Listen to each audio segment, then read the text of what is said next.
Employee monitoring is once again back in focus following a recent spate of regulatory action.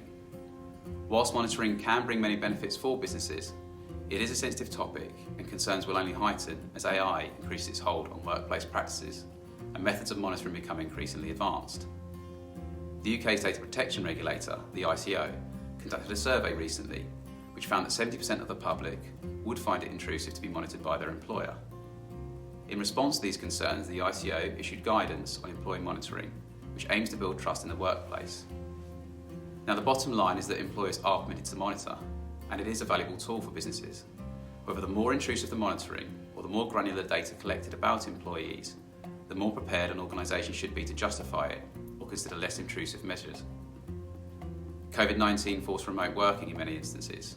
We then saw a post-pandemic rush to promote agile working practices in order to attract and retain talent. We're now seeing many clients battle to readdress the balance and encourage, and in some cases enforce, increased office attendance. Monitoring will undoubtedly play a role in this. The other area that regularly comes up in our conversations with clients is the monitoring of specific individuals. Now, unfortunately, dealing with employees that are difficult is an unfortunate reality that many businesses have to go through. Monitoring is permitted, provided this is handled correctly. However, there are a lot of myths about what employers can and can't do.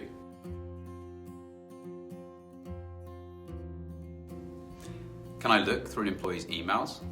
What about those marked private or personal? Is it okay to track sickness absence? Can I monitor the amount of time an employee spends on social media? Are there issues with monitoring employees who work remotely? What if they're based outside the UK? And am I required to monitor sponsored migrants? Answers to these questions are not straightforward and involve various legal, operational and reputational considerations.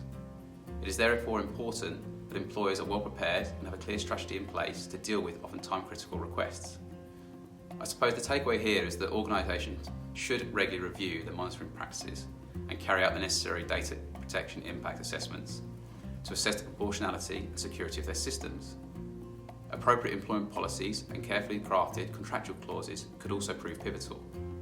Now, this may not be a surprise, but given the potential financial and PR ramifications that can result from mismonitoring, businesses would be well advised to keep this area in the spotlight.